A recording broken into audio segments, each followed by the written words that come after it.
Oh, I'm off as well. You only have to be 1% smarter than the machine to make it work, and apparently I failed. Um, my previous job title before this one, I kind of just went to do something a little bit more laid back in the games industry, but I was director of advanced technologies at my last employer, which I guess is why I have something to say here. I'm Blaine Pardoe. I have no idea how I got on this panel. My master's degree is in human resources administration. The only thing I can tell you is because I write a lot of science fiction, military science fiction, what I spend a lot of time doing is going over DARPA papers and then really kind of diving into some of the underlying technological pieces that make those things up when they theorize new weapons and new weapon systems, etc.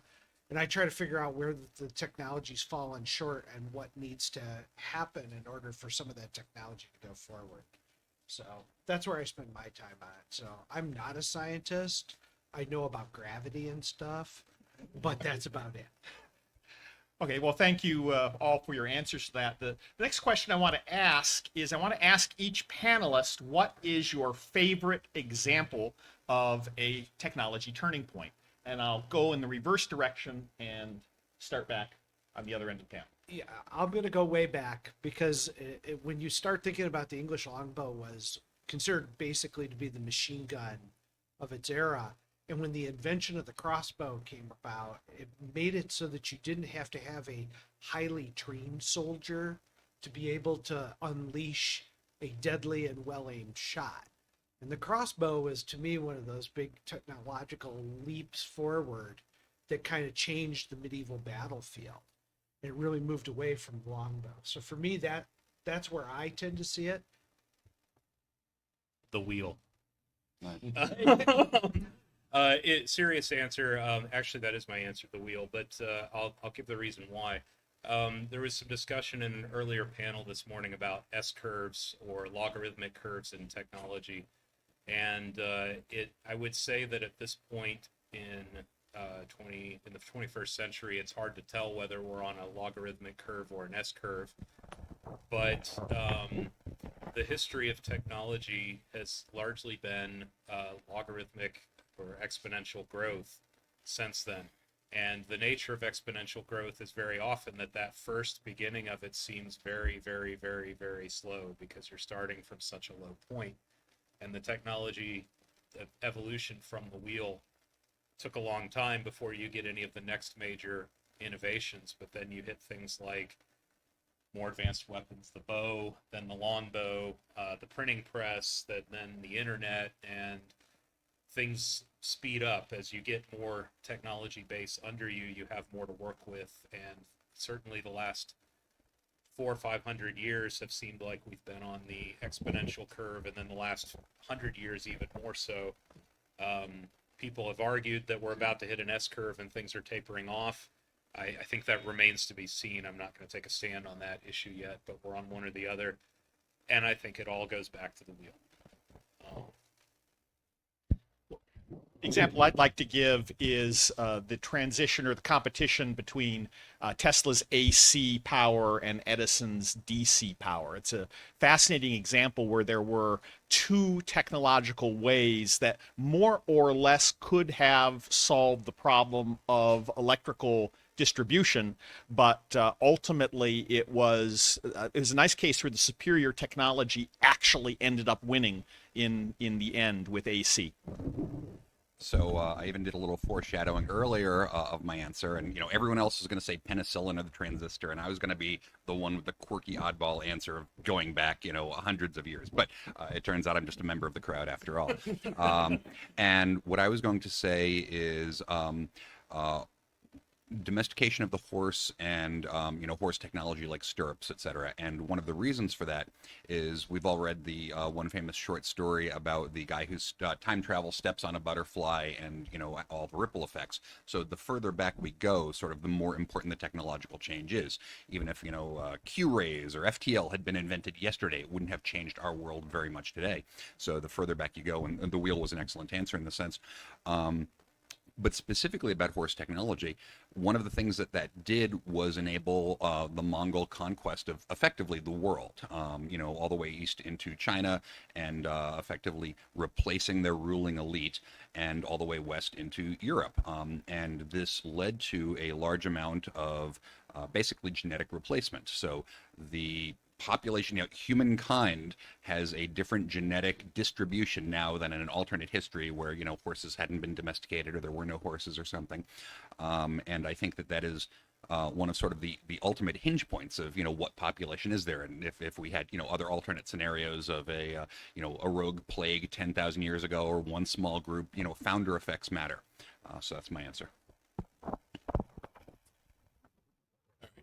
I'm not claiming this is the most influential one, but my favorite is the shipping container. You've seen them, 40-foot long boxes. It used to be you'd have hundreds of guys picking up little sacks or boxes or whatever and carrying them on and off the ship. And now we just have cranes picking up these huge boxes, putting them on a train, and off they go. And so if you go through the history of that, the impact of that is amazing. It's not just that the old freighters were scrapped and replaced by these new container ships. It's that the businesses operating those ships failed and were replaced by new ones. The ports, which had been unloading the old ships, became restaurants and boutiques, and new ports were dug to set up the cranes to operate the container ships. The Longshoremen's Union that used to swing New York City mayoral elections because they had thousands of guys who'd vote how the union said to vote, is just now a handful of crane operators in New Jersey, and the politics are completely different.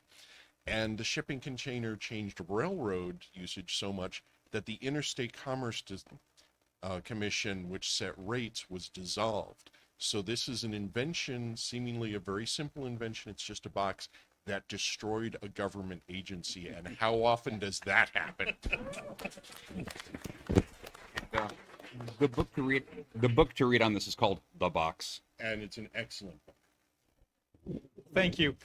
Let's move on to the next question I wanted to ask. Does the best technology always win? And I'll go back to Karl to lead off on this one. All right, here I'm going to go straight to my rocket scientist hat. We finally have some real demonstrations going on, thank you Elon Musk, that reusable rockets are both practical and cheaper and can get the job done. And this is something working professionally that I had people totally disbelieving.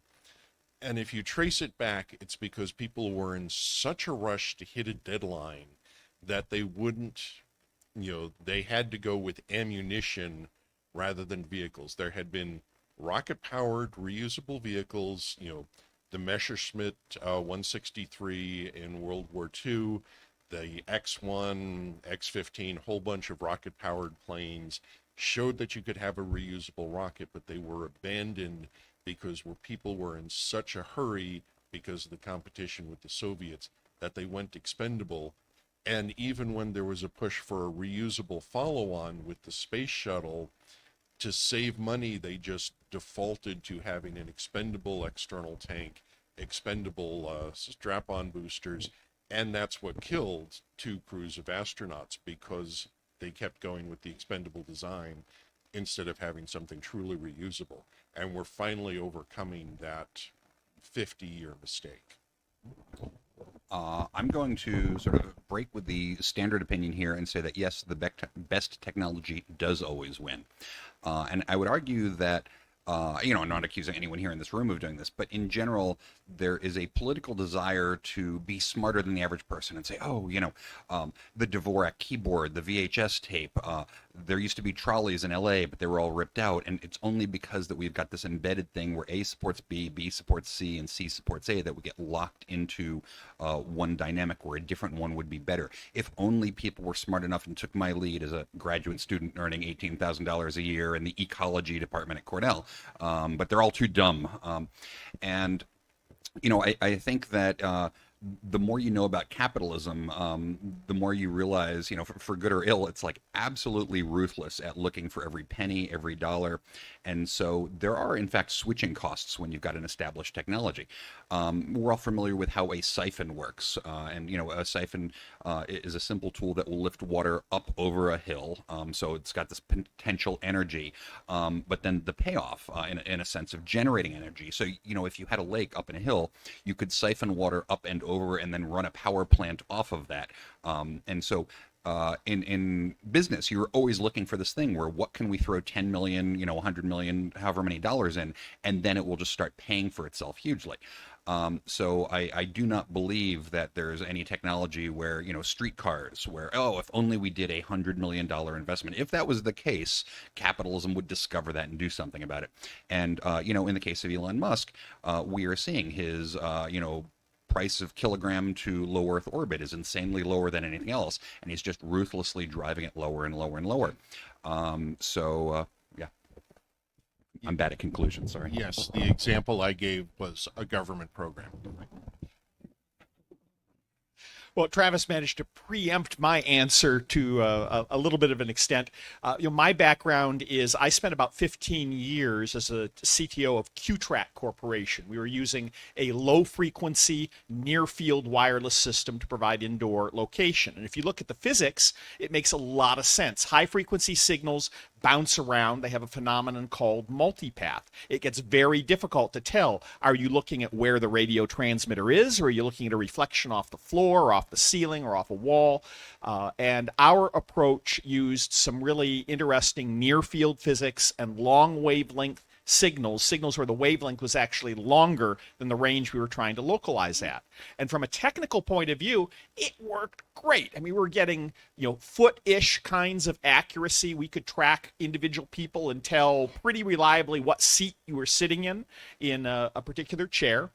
But our lunch, the people who were doing Wi-Fi based location and high frequency based locations, they ate our lunch because their hardware was much cheaper, because they were able to leverage all the data network and communications hardware technology. So even though we arguably may have had the best technology, it's not just about the best technology on a pure application or engineering basis. It's also about the broader business case of, but if an almost as good solution is orders of magnitude cheaper and more available, that may well end up being the technology that wins in a particular application space. And that's a lesson I learned to somewhat painful effect over the last few years.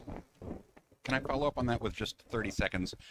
There's a scene in the new YA, the Aristoteles Engineering Club and the Journey to Center of Mars, where a bearded guy named Karl Gallagher, who's a space Amish, and this is a tribute to Karl because he wrote a story about some space Amish, and he's talking to a bunch of sort of Heinleinian youth, and they're saying, "Why are you, feeding pigs pumpkins? This isn't very efficient." And Karl explains, people throw around the word efficiency all of the time, but they are always implicitly limiting the set of domains over which they're measuring efficiency to those that are of interest to them. And in any actual program or problem, there's dozens and dozens of constraints. And, the balance between those is partially a matter of taste and partially a matter of economics. So, this is exactly what Hans was just talking about. His was absolutely better, order of magnitude better on one constraint, but in terms of other things, network effect, deployed hardware, other things, it wasn't necessarily the best for everyone. Well, it's certainly a tribute to Travis's writing that our panelist on the end would adopt the name and persona of the character. So kudos to Travis. Great cosplay, everybody. Let me pass the baton on here to Russell. Man, y'all give long answers to a yes or no question. Please do. I don't have enough questions. If you yes, know me. I'm not actually surprised that my compatriots up here came to the same conclusion that I did, that the answer is yes. Again, binary question, so 50-50 chance of being the same as these guys. I'm going to add a little bit to it, though. A couple things they've already said that I think are good. I'm going to rephrase what Travis said slightly about capitalism. and that the best technology always wins. And I'm gonna say two separate things that I think come to the same point. I think markets always win. And I'm gonna generalize that to the point at a place like BasedCon. I think most of y'all in here will understand this, that even in a socialist world, even in a command and control economy, eventually on a long enough timeline, the second part I wanted to add, on a long enough timeline, the market will always win. You can see this in history. I'll take the first. We have the examples that have already been brought up about how the superior technology is not necessarily superior. The Cordy versus Dvorak is one that I always love, because not only did the market decide differently, but all the studies showing that one was actually faster are basically made up. But people still use that example. But what you'll also see is that in, the socialist societies, the competition of the market is not just internal. The competition is happening externally, and you'll see that ideas are happening around the world. You'll see the best example of this historically, of the better technology always wins, is warfare. The history of war, because the battlefield doesn't lie. You can have all the theory you want about my technology is superior, my strategy is superior, my approach is superior, and when you get out on the battlefield and you lose, you find out that you were wrong. And vice versa, you find out that, yeah, my approach was superior. The big caveat that I will put on it is that the superior technology does not always win immediately. I think Travis was the one who said it, but whoever said it a minute ago, if warp speed was invented today or yesterday, it wouldn't have much effect on anything today. Any other technology out there that's inferior would still be the winner today. But in the long run, I do believe the superior technology will always win. And another good example of that specifically that Hans brought up is the AC versus DC debate. For a decade or two after that was happening, anybody who was betting would have probably put their money on DC technology, because Edison was just crushing everything, public relations and business wise. Tesla and what's the power company, Westinghouse, basically went out of business trying to pursue AC, and then as soon as they did, Edison's company bought it all up and converted everything to AC. So it doesn't always happen immediately, but yes, I believe the superior technology does always eventually win. Well, I kind of believe that, but it's a factor of other stuff that comes into play. Yeah, I've been watching videos of the Ukrainians throwing superior Challenger tanks, etc., into battle and having them blown up. So there's a human factor that comes into play, and then there's also the financial factor that comes into play.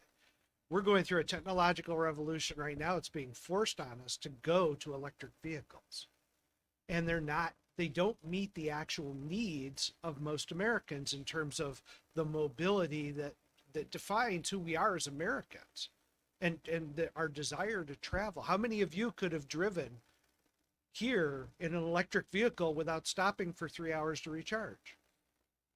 Yeah. So yeah, it's one of those things where there's external factors that are trying to force a technological change. So I agree that the markets do drive this much more than capitalism. But when people are messing with the market forces and playing games with that to manipulate the game, the superior technology may not win. So my counter to that, and I don't disagree with the points you're making, but my counter to that is, and I'm going to not make a stake over which will eventually win, electric or internal combustion. But the comment that I will make is that in 100 years, it will be very clear which one won. And no amount of political manipulation will change that. It might change it for the next 20, 30, maybe 50 years. but because political changes can have a long time effect, right? The Soviet Union took a long time before market forces finally caught up with it. But eventually, one of those technologies is going to win via the market, even though government is manipulating the hell out of it. Well, If you want a longer baseline example, look at Japan under the shogunate banning guns, which they managed to do for a couple of centuries until a bunch of U.S. warships came in and changed them and broke their isolation. So there's two factors. One, you can get away with it if you're isolated, and you can get away with it if you have enough power, and multiple human lifespans is a pretty successful technology. Well, this is why you have an HR guy on to be the disruptor. So I would argue that the most effective power generation on the planet right now, most effective, is nuclear power.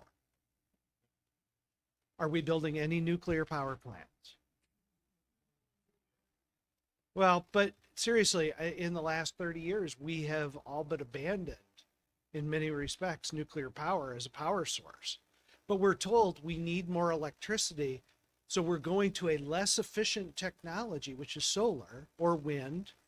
And those are the technologies that are being pushed as solutions. So I have to always balance the external factors. And you're right, 100%. I agree with you. The market in 100 years, we will look back and see what is going to be the winner. But what we're seeing is when you game the effect, you don't always get the best results. Absolutely agree that short-term manipulation is real, and nuclear is a great example. I also think that in 100 years, there's going to be a lot more nuclear on the planet, and if it's not us that does it, it will be the civilization that conquers us that does it. So I'm exceedingly pro-nuclear, and I also have a four-door pickup truck that burns gasoline. But just because I can't listen to even someone agree with me without switching my opinion and then arguing against it, you know. I would say that when we talk about nuclear, we have to again get back to there are multiple criteria by which you can judge things. So I'm the furthest thing from a bleeding heart green, and yet I just finished installing solar on my farm. And one of the reasons for that is, nuclear is a somewhat centralized technology, and if you get ice storms, the transmission lines go down. And so I like the self-preparedness aspect of that. And while I do have, the truck, I also would enjoy having an electric vehicle because while I occasionally go on very long drives, there's sort of a zip power law where the vast majority of my drives are 15 or 20 miles just to Manchester or Concord, and that's something I could power off of my own solar cells. So again, different weighing of criteria gives different results. Well, let me have us move along. Or did you have a quick comment? Well, quick comment on electric cars. There's this premise that you have to recharge when stationary, and there's a lot of train systems that have proved that you can transfer electricity to a moving object. We get some charging rails installed in the center lane of a lot of interstates, and maybe you'd be able to just drive continuously for days, repowering as needed off the inductive charger on the bottom. Now, actually implementing that would be hell. But if someone figures out a cost-effective way to do it, that's going to answer a lot of the objections to electric cars for everybody except for the four-wheelers, because there ain't no way you're getting chargers in the middle of Yosemite.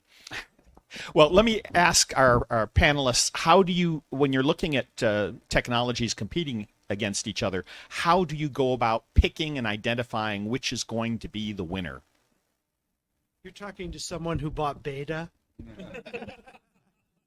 And I stand by that decision. Honestly, how do you do it? You have to weigh every aspect of it, and you still make mistakes. How many people out there bought Beta? I did. Admit it. Yep. Yeah. Your parents. Okay, that hurt. But we've seen superior technology, and a lot of us thought about it. And you look at Blu-ray versus HD. There was a huge battle that took place there, and it what decided it was what the gaming systems accepted, and that drove some of what made our decisions. It's very hard to evaluate new technology. And some of it is driven by what I call almost the cult of technology. And I refer to that as Apple products because, people will swear up and down MacBooks are the greatest thing coming and going. And every time that there's a new Apple product, they line up to get that product. And it's almost a techno cult driving that that's the right product. So it's very hard to evaluate it. It's very difficult in this situation. May I jump in a second? Okay. There are actual formal methods for this. And here I'm going off my master's degree in systems architecture and engineering. And this is stuff where you get a bunch of smart folks together, collect a whole bunch of data, and part of which is, what are all of the factors we need to consider? So you're looking at availability of parts, how mature is the technology, what do the customers actually want, which is where you actually go out and talk to the people who use it and figure out what they need. And you wind up with some, horribly complex matrices and calculations to try and balance it and choose it. And this is, the technique we use before committing the government to multiple billions of dollars of a design, which we're going to go forward. And of course, sometimes we do a complicated analysis, and it's like, well, Senator so and so has this factory in his state, so we're going to go with that option. And well, okay, but at least the engineers can look at each other and figure out we figured out a good answer to this very complex problem, because there are techniques for analyzing that if they get used. So, my first answer is don't do the opposite of what Blaine does. Sorry, just No, picking no. on the beta No, joke. that's okay. Don't buy Betamax. No, just kidding on that part. I am going to take part of what Karl said there, though, because it does feed into my serious answer for a minute. There are formal methods with these huge complex matrices and all this huge thing you can do. And you can do all of that and still get it wrong. And the reason is because over time, the market is going to do all of that and more. And it's going to do it invisibly. Everybody's going to put in their own 2 cents and they're going to figure it out. Sometimes you'll get it right with those matrices and sometimes you won't. The answer that I have is that, and I think this ties in, Karl was talking about sometimes you do all these complex matrices and part of the answer is Senator so-and-so wants us to do this.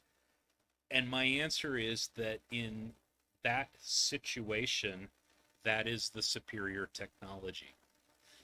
Because the superior technology is always situational, and it is always the one that meets the needs that you have.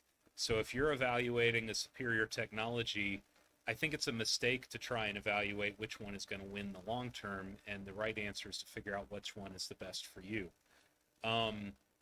And that's why, ultimately, one of the reasons why markets will give you answers that come back as counterintuitive.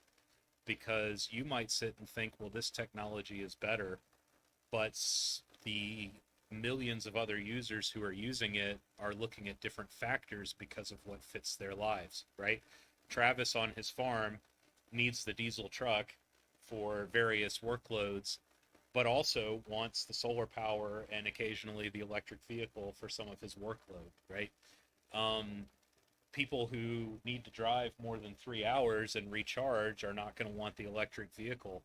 But somebody who drives around the city all day and that's the only driving they do, and they drive 20 miles a day and then they're back home and can recharge overnight, that vehicle meets their needs very well. And not arguing either side of this debate, but again, what's going to happen is that in the long run, millions, billions of people making these decisions every day will coalesce on what is the superior technology. And very often what you end up with is technology that is actually a mixture of the early stages, right? You end up with something in the long run that takes the best pieces of both, or sometimes it's very likely you'll have a world where you have internal combustion engine cars and electric vehicles because they meet different needs in 100 years. It may be that there is not a clear winner because they serve different customers differently. So my to boil it all down, the TLDR version is I don't actually try to pick the winner much anymore. I try to pick what meets my needs. And but if you are trying to pick the winner, the answer is really to think about what are the customers going to want. It's more of a marketing question than a technological question. My answer largely overlaps, but comes from a different perspective. There's one rule of thumb in engineering, which is, there's one part that will never break and it weighs zero and it costs zero, and that's not doing the thing. And so, my answer to the question of how do you pick the winner is, well, I don't, of course. And there's a non-science fiction book, Seeing Like a State, by James Scott, a Yale economist or Yale professor of some sort. And the subtitle is How Certain Schemes to Improve the Human Condition Have Failed. He talks about a bunch of things, from sort of where the United Nations and the West goes into Africa and teaches people who have been, agricultural for, 4,000 years. Oh, we Westerners are going to teach you how to farm. So the first thing you need to do is bulldoze everything flat and buy a bunch of irrigation and do this and do that. And, even if this is done with the best of intentions, you don't know the situation on the ground. So this sort of ties into Hayekian local knowledge. The largest socialist enterprise is the nation or the state, and the second largest one is a corporation. So there's another book, Edge City by Joel Guru, I think, and he says, every time a corporation decides it needs a new headquarters, they convene an expert panel that, gets together and fills out a dozen matrices and makes this recommendation. And somehow the answer they always come up with is the new location is halfway between the current location and the CEO's house. So you get into incentive structure, and I'm sure that they did hundreds of matrices when they were designing the space shuttle, and yet somehow, but the senator has a factory in his district, always manages to get in there. And so we have to understand that human beings are the ones who are always running these processes. So no matter what algorithm you think you're writing, when you then feed it into the Searles Chinese box and have it executed by human beings, you always get a new headquarters that's closer to the CEO's house, or you get ammonium perchlorate, solid rocket boosters that can burn through a hydrogen tank, et cetera, because Morton Thiokol was in someone's district. Yes, and actually that's another plot point. It wasn't intended to be that way, but I can't help but mark it. So that's a plot point in the YA. So I was talking about how the state is the biggest socialist enterprise and large corporations are the second largest one. I think that, small is beautiful, and when you have a society that is structured as lots of small things competing with each other, the losers fail and go out of business, and the assets are inevitably reallocated through bankruptcy and market, mechanisms to everyone else, which means that the people who have a track record of succeeding, even if that just means randomly guessing correctly. Napoleon famously said, "Give me lucky generals," which is an interesting quote, because if someone is consistently lucky, there's the concept of always trying to pull signal out of noise. But at some point, it's possible that when someone flips heads 5 or 15 times in a row, that was pure luck. But on the other hand, you can't tell, and that's a good person to send to the coin flipping competition to represent you. So I would say that we should not try to predict winners, but sort of small groups operating in parallel and market conditions are the best approach. I want to ask our panelists, suppose your favored technology is on the losing side. How can you carve out a niche and successfully compete against the gorillas dominating your market space? And I'll start with Karl. Well, that's something we were actually doing when I was at Pioneer Rocket Plane, the launch startup, because we could not go. We were looking at doing a small launch vehicle, putting a ton or two into low Earth orbit, and this was not something that could go head to head with the Space Shuttle or the Delta II, which were the government subsidized major projects. So what we did was we identified specific customers that we could serve, and we wanted to be the niche serving those with specific reliability so that we could outcompete by saying, okay, you want to launch something small and you want to launch it now and you want to put it into a different inclination than normally happens, we can do that. And on the subject, and I actually got a paper later on for my master's degree about how we were doing this big analysis, taking the market models and saying, okay, which portion of this market can we serve What's the revenue from that? What's the return we can expect from this design? And then we wound up crunching anyway, but it wasn't the market problem. We didn't get that far. My answer 50% overlaps with that. I think it was Eric S. No, it wasn't Eric S. Raymond. It was Paul Graham who said, make your, I think, personality small or make your decisions small. And the point is that you shouldn't say, I'm a Ruby on Rails guy or, I'm a reversible computation guy, because then you find yourself sticking with things that end up more data reveals that they actually aren't that smart. I don't get invested in specific technological solutions. But what Karl just said tied into something that I was saying earlier in the day at the crowdfunding panel. And that was that, people confuse advertising and marketing. Advertising is making ads after you've already settled on the product. Marketing is figuring out who's out there, what matters to them, and what the intersection of your capabilities are with what is of interest to people. So to take Karl's example, they might have always assumed, hey, we're doing, zero inclination zero inclination orbits because, that's what everyone wants. But if their capabilities are all of these other things, if they start going out there and they're like, oh, there are strange, weather satellites or other people who do have a desire for this other thing, you suddenly realize we never realized that was important, but it's within our capabilities. So you can now become the people who do rapid turnaround or this or that, because it's in your capability set, even if it wasn't the core of what got you into it in the first place. So stop me if you've heard this one, but if I were trying to market a technology that was inferior and I was facing off against bigger companies with more resources and a more superior project, what I would do is I would try to convince people that my opponent's technology is unethical, anti-environment, racist, transphobic, sexist, and I would try to get it outlawed by government regulation. And I take that, I'm joking a little bit, trying to fit in with the scene of the con, but traditionally you will see quite a bit of people with inferior products trying to win in the marketplace by manipulating regulation. It's a strategy, at least in the short and medium term, that can be a very, very, very successful strategy. So if I knew I had a technology that couldn't compete and I was trying to market it otherwise, that would honestly probably be the way I would go, as much as I despise it, because I know it would work. I'm going to go back to beta. Because damn it, I'm going to die on that hill. But, and I am, because it's a good example. Yeah. Why?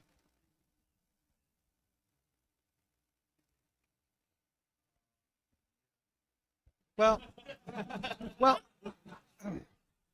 and I'm going to go back here for a good reason, because I think it's how I've seen failed technologies handle this. Everybody thought beta really lost, but where beta did is they said, look, where we're strongest is for television audiences recording shows. So they made high-end equipment in the television industry. And for years, until everything went digital, beta was the standard in the TV industry, whereas the consumer market used VHS. So it was looking for the segment of the market you knew you could dominate in, and building the equipment. And really, they didn't make any changes to the tape technology. It was they've really found their niche, and they dug in on that niche. And VHS never drove them out of the television industry. It was the next wave of technology, digital, that has now driven them out. In fact, beta actually made the leap to digital in the television technology for a while, and was able to keep going for a bit. So, Yeah. and I can't harass you too bad. I picked HD DVD. So I know. Well, I want to have a little time for at least a couple questions, so let's conclude with a bit of a rapid fire round here. We've been talking about real life technologies, and the orders Rob gave us were to talk about examples in not only history but also fiction. So I'm going to we're going to do a head-to-head competition and let our panelists decide which is the superior fictional technology. I'll start, actually, let me start on the other end with Karl. Isaac Asimov's Psychohistory or Frank Herbert's Spice Melange? Spice, because spice will keep working whether or not other people decide to cooperate with your plan. Werner Vinge's Bobblefield. I'm going to agree with Karl about spice because the spice is showing you actual potential future histories based on what people do, not just a mathematical model. And I'll fall back to the map is not the territory. I got nothing to add to this. I'm actually going to agree with everybody this time. Okay, we'll start back on the other end. H.G. Wells' Time Machine versus Doc Brown's DeLorean versus Doctor Who's TARDIS. Which is superior? TARDIS. The TARDIS. I'm sorry. Yeah, is this even a question? Yeah, I got to be honest with you. I'm going to win on this one. This isn't the Beta Hill. This is the TARDIS Hill. I'm going to win. The DeLorean wins on style. There's no doubt. But the TARDIS can go anywhere, any when. Basically, God even knows what powers it. It just magically works. So, yeah. Cargo capacity. I've never seen Doctor Who, so if I had a good plutonium supply, I would take the DeLorean. Well, going back to Karl, which is better, the Star Trek transporter or a Stargate? Transporter does not need a module at the other end, so you can go anywhere. So transporter is more practical, gives you more coverage. I've seen Star Trek. I don't know Stargate. I'll skip. I think it's a bit of an apples to oranges comparison, right? Like I would think Stargate versus like a Babylon 5 jump gate would be better. But I'm gonna, given the question as phrased, I'm going to say that this is a case where the superior technology is situational, like I answered earlier, because the transporter, as mentioned, doesn't need something at the other end, and that's great, but it has limited range. The Stargate, well, okay. The range depends quite heavily on how much energy you have available, which might be very, they could need pretty dramatic amounts of it. Whereas the Stargate, it requires the other Stargate at the other end, but the ranges can be pretty vast. But you always wind up in Canada. All right, I concede. Okay. I'm sorry. It's got to be the transporter. First of all, it solves, even if we don't have ships that go to other planets, if we just had transporter technology, supply chain issues would be non-existent. Amazon would deliver when you hit the approve button. It would just materialize. Stargates don't solve anything locally. They only help you go between large interstellar distances, whereas transporters have a much more commercial value that we could actually take advantage of right now. At the risk of offending Karl Gallagher, whose torch ships show that you don't need to have faster than light. Well, I guess they are. No, there was essentially a jump gate to let you travel between star systems. Okay. Well, which is the better faster than light travel system? Warp drive, jump drive, wormholes, hyperdrive? What's your preferred faster than light technology? I'll go with hyperdrive because taking shortcuts through hyperspace does not risk blowing up the fabric of your home universe as Star Trek did. Once again, I'm unfamiliar with most of this, so I'll skip. I'm gonna go with a Star Wars style hyperdrive because no matter how far you're going, you always magically seem to get there very quickly. versus a Star Trek style where it's kind of a fixed speed. My wee barons cannot take us, but I'm voting for the hyperdrive. Okay. Our panelists had the opportunity to offer their own suggestions and rejected yours. One final technology. So for dystopian social control, do we prefer the Orwellian 1984 boot in the face or Brave New World Soma? I think the scariest one by far is what we've actually got, which is the NSA and Prozac in the New York Times. I will say that Soma is more effective than straight repression, but also that the real social control in Brave New World was that everyone was cooked up in vats and there were no family ties to let people collect separately from the state. I'm very familiar with 1984, but have not actually read Brave New World, so it's my turn to pass. I'm going to go with the boots in the face.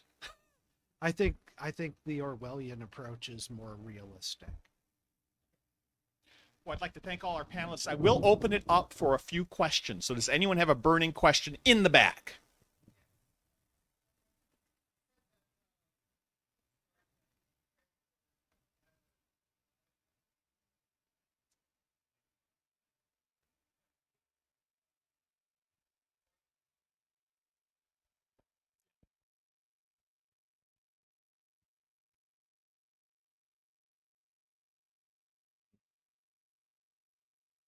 Yeah, the question is, maybe transporters are better for on Earth transportation, but wouldn't Stargates give you better transportation between planets? Do any of our panelists want to tackle that one?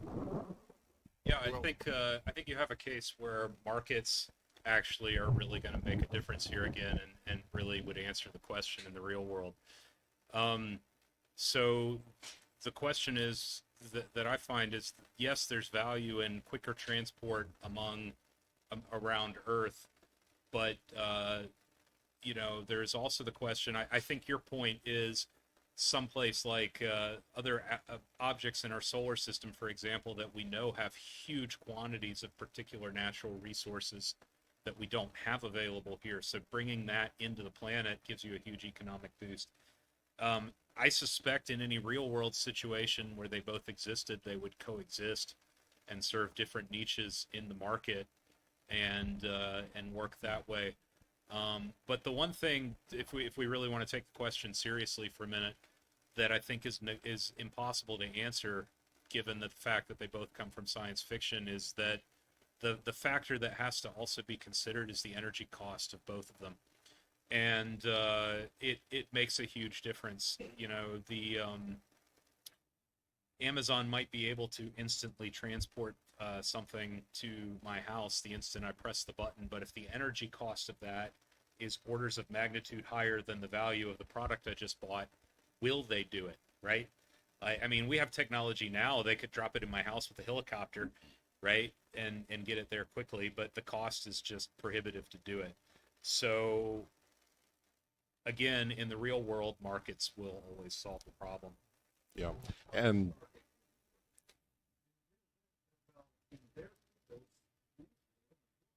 yes, and that's the problem. So if you're importing oil from Titan, which has a lot of oil, if your customers in Shanghai bringing oil from the Colorado Stargate to Shanghai is not necessarily going to be any easier than bringing oil from Texas to Shanghai.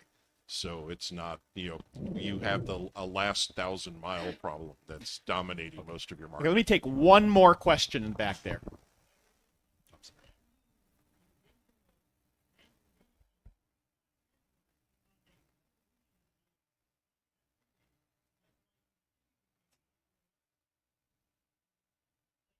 Yes. I mean, you'd pretty much have that. I mean, the pizza delivery man would go away and you'd have pizzas appear on your kitchen table, you know, as soon as you'd still have the delay for the oven, but, you know, the pizza delivery man would cease to exist, and you'd have that for everything else. Your prescriptions appear on your nightstand. And the pizza deliverymen's union would no longer elect the mayor. I'll let each of our panelists make a short, because we're a little over, concluding statement or point if they would like to. Go beta.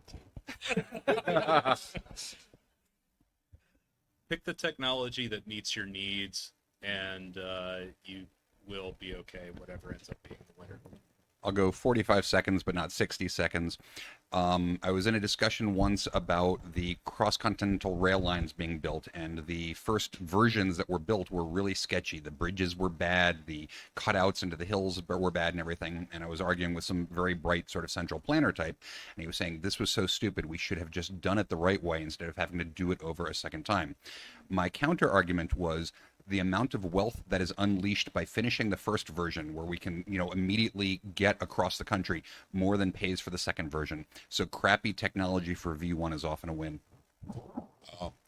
And I'll just follow up on that. This is often referred to the build one to throw away strategy, which gets talked about in software, but I'll point out the Apollo project did the Gemini missions as a throwaway to practice the stuff they needed for Apollo. Please join me in thanking all of our panelists.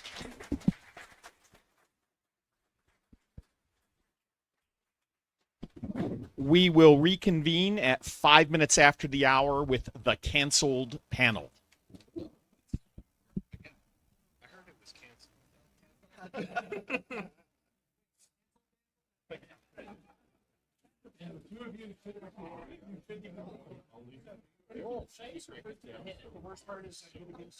I'm really bad at that.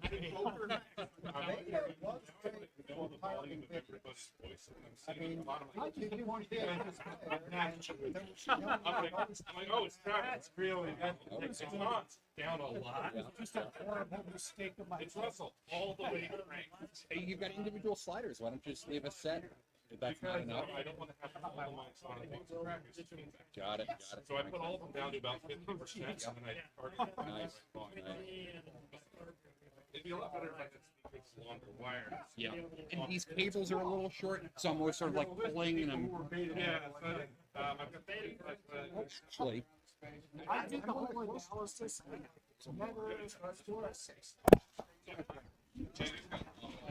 I didn't want to, unless I then pull your mixer voice. it's on the right chain. Just it's with construction. She pulled it right down. Sales revenue. So Thank you. I if we appreciate have it. a large enough application, we might be able to be. Excellent. Thank you. Yeah, it's off the shelf. So we need that. You're John Wick. No, really, the challenge is we would have to do a board scan. Absolutely. He's on the dedication page too, right? That's why I want to give it to him. I'm not old enough for it yet. Right. No, car Right. was. Want to see the dedication date? Maybe I can sign there or something. Yeah. People were needing it for the car. So, what do you prefer? Like, I can search Jacob and say Jacob on this page, or I can do up here. And It's the standard, or on the dedication page. Then that reminds me. Thank you, I appreciate it. we were selling it to the nuclear industry. It actually products. And they have. There you go. It's challenging to set them up with calibrations. I love that. But it worked. Yep. I sent you some video just showing you what Yes, yes. Basically, what you had to do was take a Guy Gabriel or something? Is that? Yeah. then you had to. No, it definitely was, and I think the author's last name was Gabriel. You walk around with a laptop and you say, I am here, but I am there. The point is, the process celebration happens on the Mac. I have a copy of that by Eric S. Raymond, right? Or no, it was by I met him.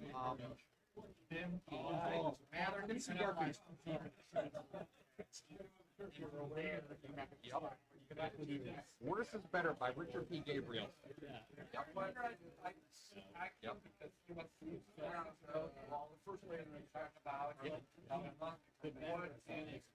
Yep.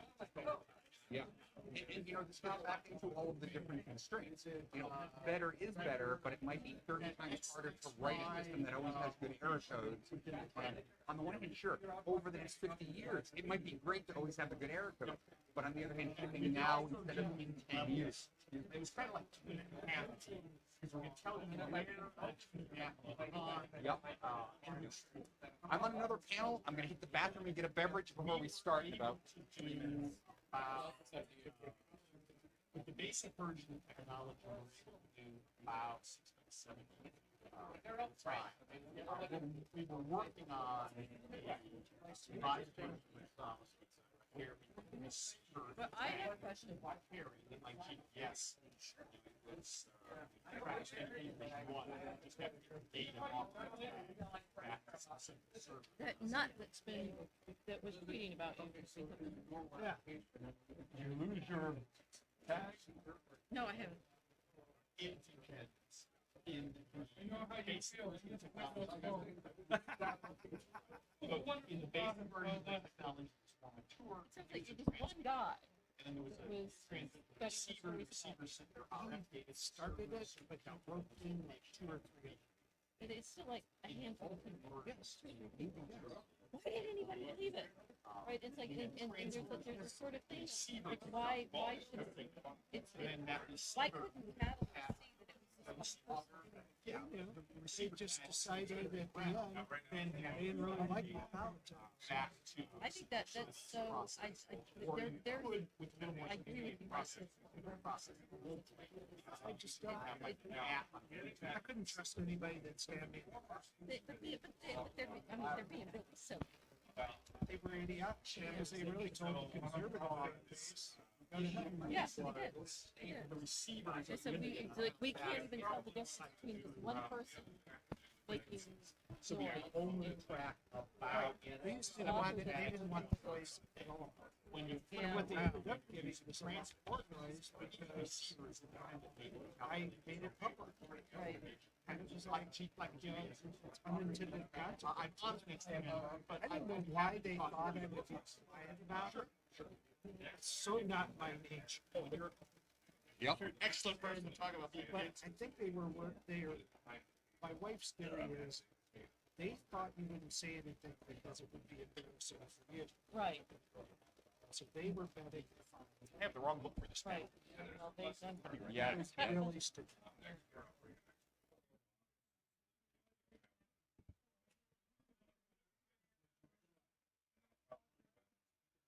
Are you a moderator? I am moderately a moderator. Okay. We're in moderately moderator. Immoderately moderating this? Couple more minutes for bathroom break. Well, this is the panel before. This is the sequel to your previous panel. Well, this is the panel that's between them and their. Yeah, it gets a little sketchy when you know, go to the back. we're You have to between look them where and you're dinners. walking. Yeah. Other than that, it's comfy. No. They're going to be like, come on, move it on, move it on. Right. It's definitely puddles. War stories. Come on. Okay. We've run late once or twice, but I mean, among the many things that's going great about BasedCon 3, the schedule is much closer than it ever was before. We were having a great time, and I left the last panel 5 minutes long.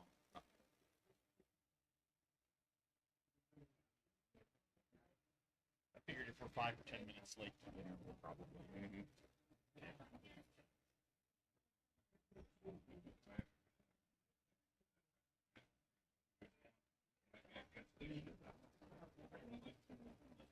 Yeah, Oh, I mean, what are you going to do that was going to draw the ire or trigger the SJWs?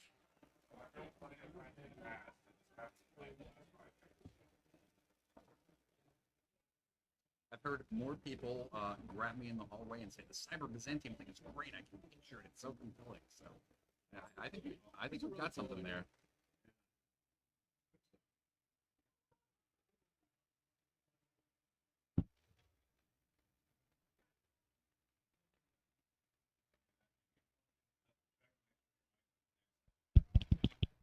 Testing.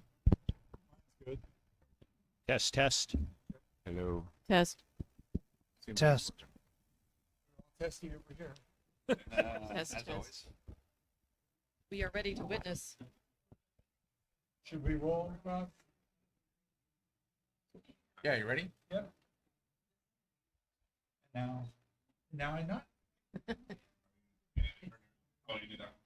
Yeah, it was. Yeah, we're on 6.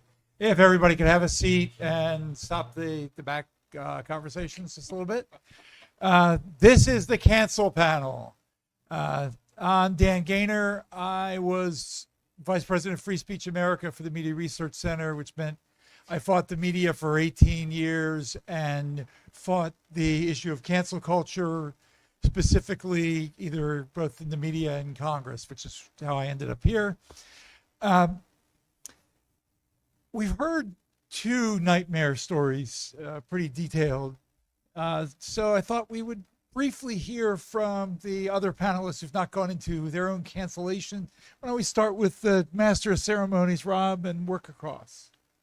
So what, you want to hear my cancellation? I want to hear about how you got canceled. I haven't really been canceled, but there was an attempt with, well, a couple of attempts with BasedCon. My books haven't attracted that kind of attention for better or worse, but this con obviously has been kind of a lightning rod. The first year, and a lot of you have heard the story already, but you have to bear with me. We had somebody actually write a letter, and it kind of reminded me when Blaine was talking about the craziness level and all the stuff he was being accused of. It's like they're going from a template with the stuff.